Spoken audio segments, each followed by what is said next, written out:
Yan. Gustong makipagdialogo sa US Embassy at American Chamber of Commerce of the Philippines kasunod ng ulat ng US State Department.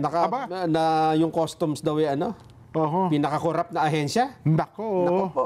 Si Madeline Villar Moratillo. Mads, bakibalita mo nga yan.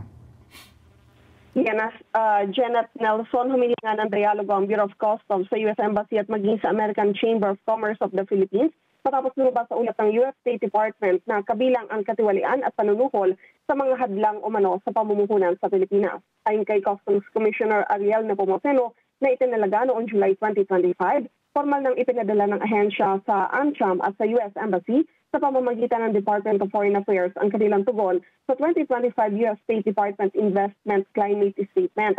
Binigyan diinin ni Nepomuceno na bago pa man lumabas ang nasabing ulat, nagsimula na ang BOC sa pagpapatupad ng malawakang reforma para palakasin ang transparency, accountability at professionalismo sa loob ng ahensya. Ilan sa mga ipinatupad na reforma ang pagsuspinde sa paggamit ng letters of authority at mission orders, pagbabawal sa conflict of interest, mahigpit na pagpapatupad ng no-take policy at paggamit ng mga teknolohiyang sistema para sa mas malinaw at maayos na operasyon. Kabilang din sa mga inisyatiba ang muling pagbuo ng Customs Industry Consultative and Advisory Council kay Nepomuceno, layo ng dialogo na hinihingi ng BOC na matalakay ang mga nasabing ulat at maibahagi nila yung mga hakbang na ginagawa nila para labanan ang katiwalian. Balik sa inyo dyan, Janet Nelson. Mads, gaano daw ba katindi yung report ng AmCham tungkol sa BOC?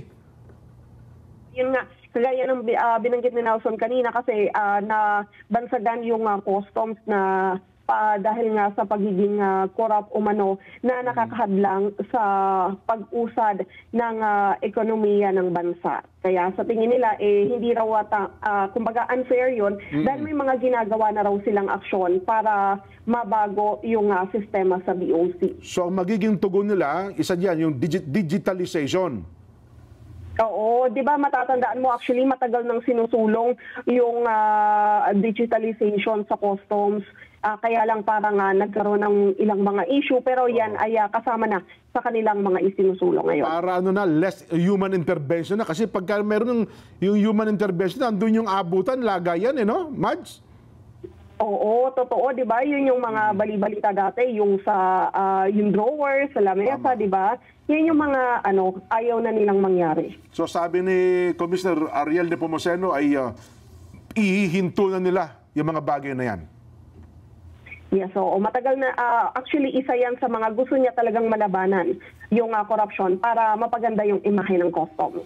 Maraming salamat. Yan po ang report mula sa Maynila, si Madeline Villar Moratillo.